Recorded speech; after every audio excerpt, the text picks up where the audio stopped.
to In Spirit with Missy Reno Smith. And I'm Vanna Smith, and in this episode, we're going to be talking about fays. The Fae. So why don't you explain to our audience what fays are? The Fae are an angelic phylum. Mm-hmm. They are an entire phylum of angels. Yep.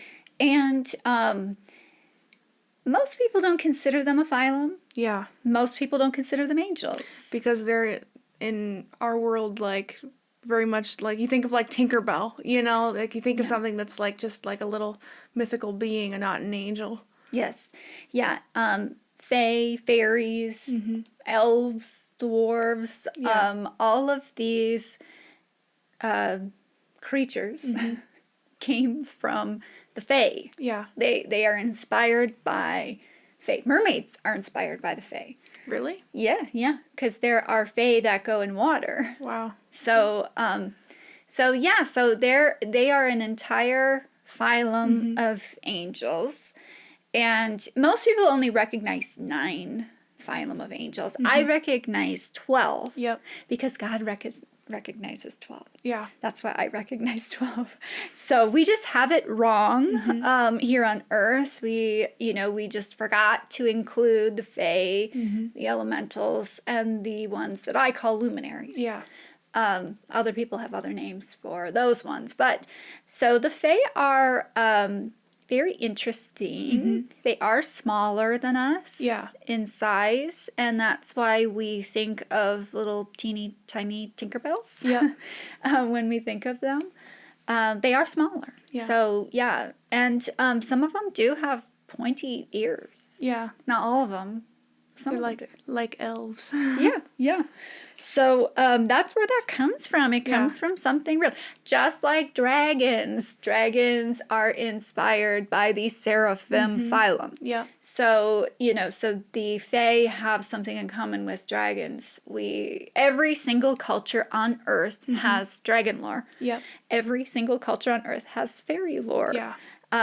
Every single culture has talked about little beings. But I gotta say, of all the lore, the Irish and Scottish, they got the most fun versions of it, really. They go all out for us. It's so, like, mythical and fun. And also the Icelandic people as well, Iceland, they have really fun things about, like, elves and that sort of stuff. I love all that. Very cool, very cool. So they, these cultures just live very closely with their Fae. Yep.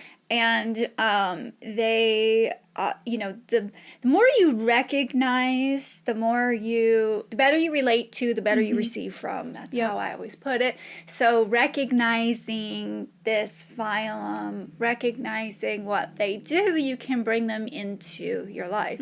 Now, okay, so a lot of these cultures, they associate the Fae with mischief. Yep. And let's talk about that a little bit. Are they mischievous? They can be, but they're not trying to harm you.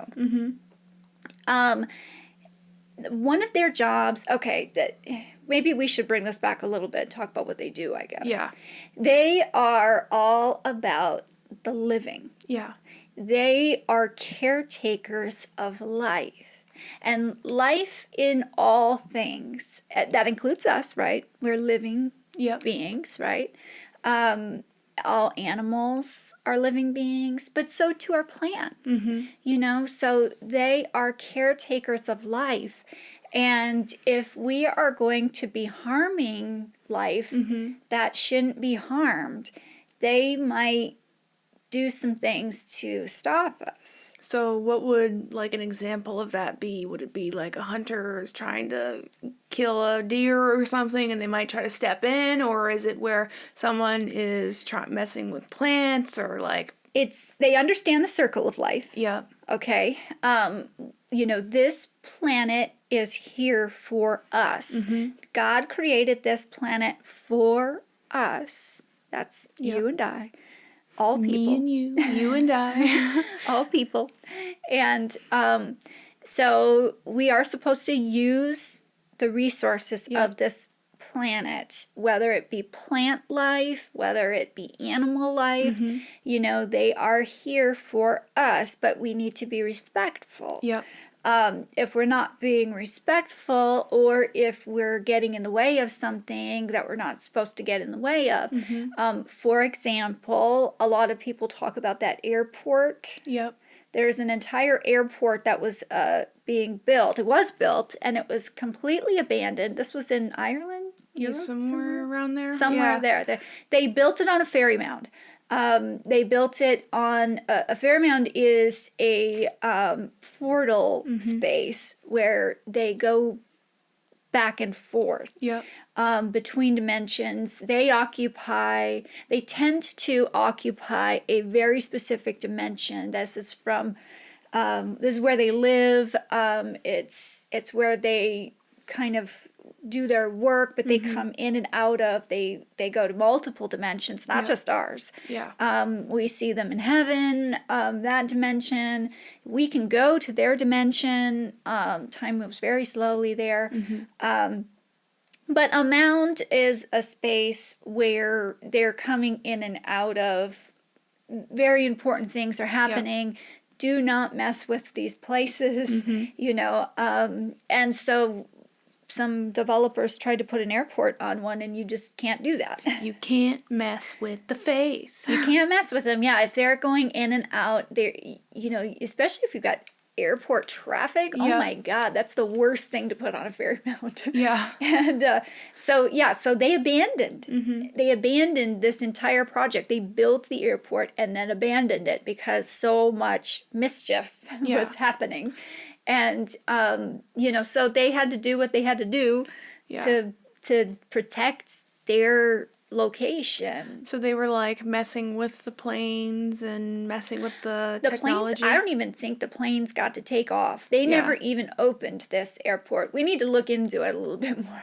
But maybe there's some other people who know more about it, and they can, put something in the comments here. But it is, if you're messing with their space like this, they're going to mess with you to make sure that it stops. But they don't steal children. Oh my God, they don't do things. This is fear, people. This is people are scared here in this dimension. We come here, we're disconnected from our Creator. We're in a space where negativity occurs. People get scared and they create stories.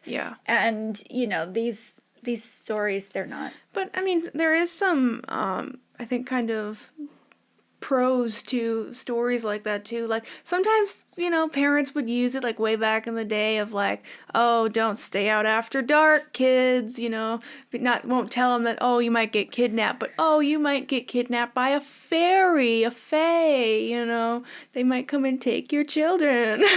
Okay, I understand where you're going with that, but I personally would rather tell my children, what the real dangers are. So that you're aware of the real dangers in this. Yeah, you can talk about the real dangers, but it is a little bit fun to mess with kids because they will believe it, So I understand a little bit.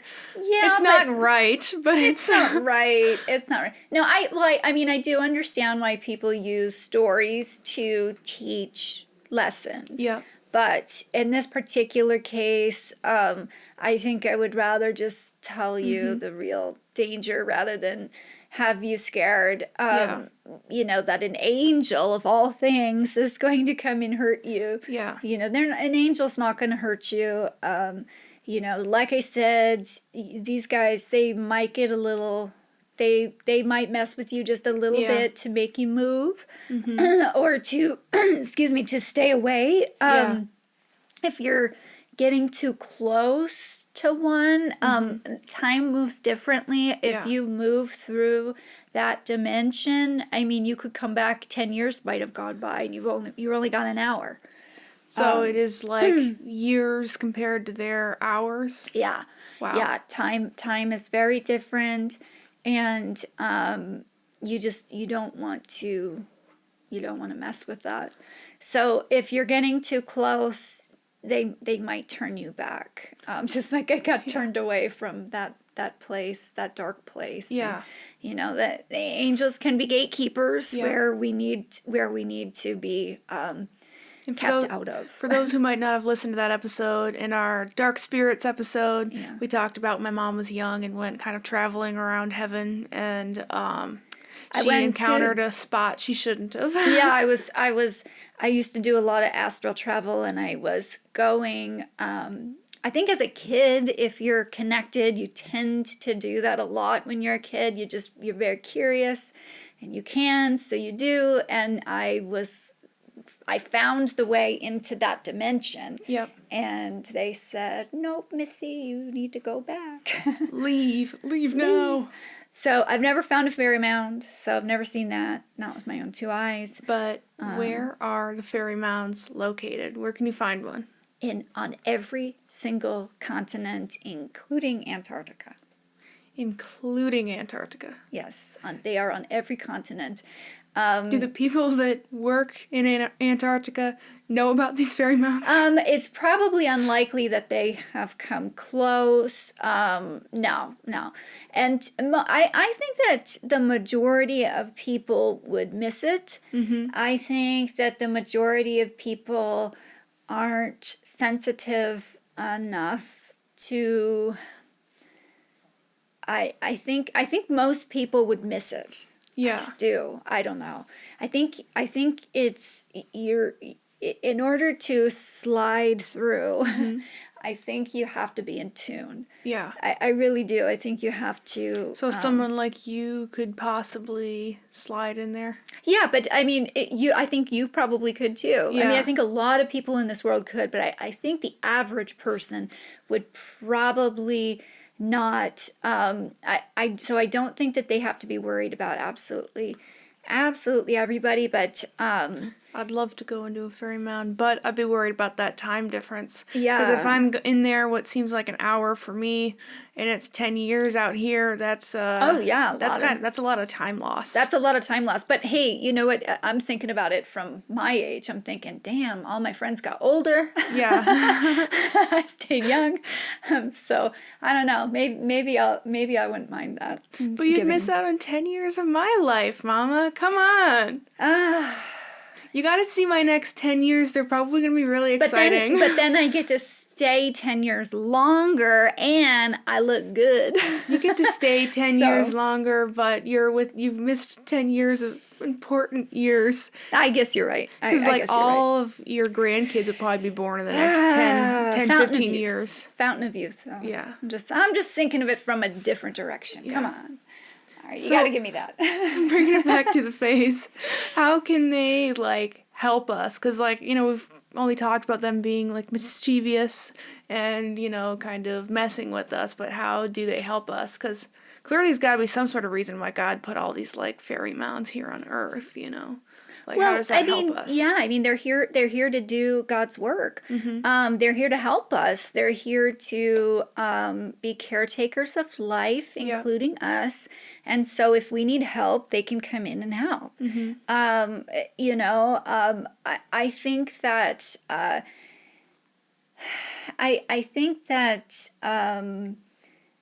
does the average person, how does the average person utilize what it is that they bring? Well, I think people who are concerned about the environment, mm-hmm. I think that people who are feel a deep connection to all living things, I think that they can, that can be enhanced mm-hmm. by bringing the Fae into your life. I think that you mentioned hunters. If you're a hunter, I think that they could help you, mm-hmm. help you find, that deer or whatever. Yeah. And it sounds counterproductive. Yeah, to what they do. But again, they understand and respect the circle of life. Yep. So it's not necessarily about, oh, we have to protect every little thing, and everything dies. Yeah. And, ashes to ashes, we go back to the earth and we, sprout new life from it. A leaf falls from a tree and dies, and it's composted into the, it's adding minerals and whatever to the soil, whatever it does. I mean, it's doing something, same too with, the, food we eat and, what we put into our body, that is protecting life too. We need to eat. Yeah. And, animals need to eat. So if you're a hunter, if you're a farmer, I think that we should all, even if we're not out there farming the land, we're eating, we all should respect, everything that we're. Also, at the end of the day, we eat all that stuff, but then when we die and we get put in the ground, the earth eats us. So it does. We do get to give back in that way. Unless you put yourself in a box, and that takes a long time, which is why I'm not a fan of. I like those things where they put you in like those pod things, where it's like this biodegradable thing. I think great. That's pretty cool. Yeah, that sounds good to me. I really think, or just cremation. And then putting the ashes back. I want to be cryogenically frozen right before I die, and then be brought back at some point. That's interesting. That is very interesting. Not good for the environment, but good for me. Good for you. Good for you. Yeah, I've thought about that. Like, would that work? Could a soul go back into a body that's been maybe? Yeah, maybe. I think it's possible. Yeah. But yeah, so I don't know. I think that we should be more connected to our environment. Yep. We all need to strive to be better stewards of God's resources. This whole consumerism age is not okay. Yeah. Appliances, things that are meant to be replaced in a couple of years, and this is a big pet peeve of mine. Yep. Things used to be made to last, and we don't do that anymore. So the Fae are out there with a little teardrop, in their eye. Are their teardrops magic like they would be in movies? I think, yes, they're magic. Nice. They're totally magic. Nice. You can catch one of those teardrops. I think you're golden there. I can put that in a movie or something someday. Yes, you can. No, they're special. Everything about them is special. Everything that they do and that. So I think we all need to be better stewards. We need to stop wasting. We need to stop polluting our planet with pesticides and all of these things. We need to do better. Yeah. And the Fae can help us do better. And we just need to respect it. Yeah. But what do we do if we were to ever somehow encounter a Fae? Instead, other than screaming and running and going, oh my God, what is this thing? Oh, you wouldn't need to scream and run. Truly, they're beautiful. They're different. They're so different. There's so many of them. Yeah. And they almost look like different species between them, but they're all Fae. There's just different types, and they're all beautiful though, I mean, they're weird looking. Yeah. They're going to look kind of weird and alien, Yeah. because they're different. But they do have the same general form, the godly form. They have a head, they have 2 legs, they have 2 arms. They might, there are some that go in water, so that inspired the mermaids. So there might be some that look a little different, but most of them have that godly form. Yeah. Same general form that we have. Yeah. Are they all small though, like in movies? Yeah, they're smaller. They're smaller in size. So they're maybe half our size. Yeah. Some even smaller. Some are really small actually. Yeah. Like maybe they're like like 1/4 or 1/3 Yeah. of our size. There's some pretty small ones. But they're so small. In heaven, are we, like, bigger, I guess, size-wise than we are here? Yeah, we're so bigger. that's kind of odd that God would make them that small. Because I know the archangels are supposed to be even bigger than They're us even over bigger there, too. than us, yeah.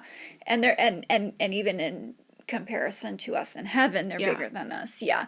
No, I mean, whether, so maybe when we're in heaven, they could fit on our hand, Yeah.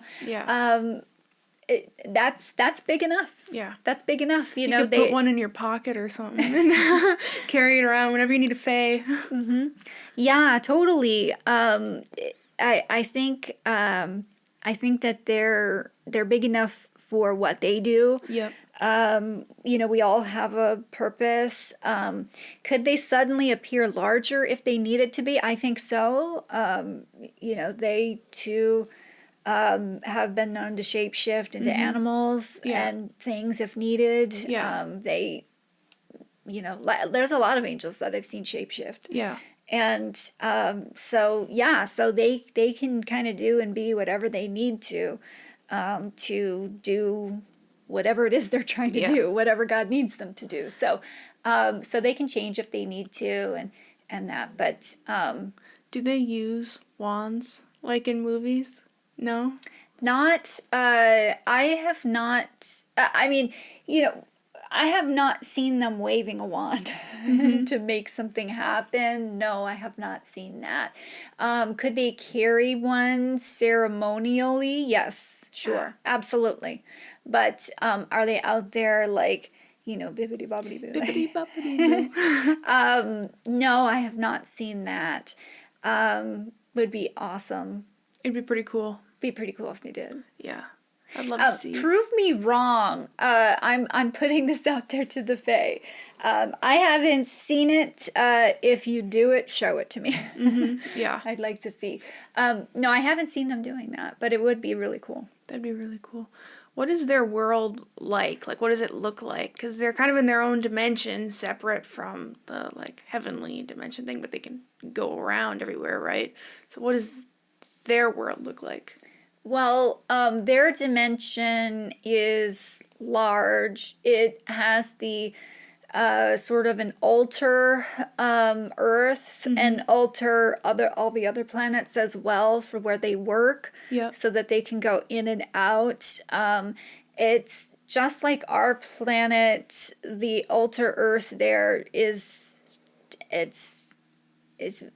very diverse in how it looks. I mean, there's mountains, there's trees, there's ocean, there's all of these things that we have here. Everything, maybe because I'm looking at it from their size point of view, everything looks bigger. Yeah. So maybe I'm looking through their eyes because I'm looking at ginormous leaves and things. But it's similar to here, but definitely more beautiful. It's like a more perfect version. Yeah, and the sky doesn't look blue. It looks a little more purpley than blue, I guess. So it's a slightly different color tone.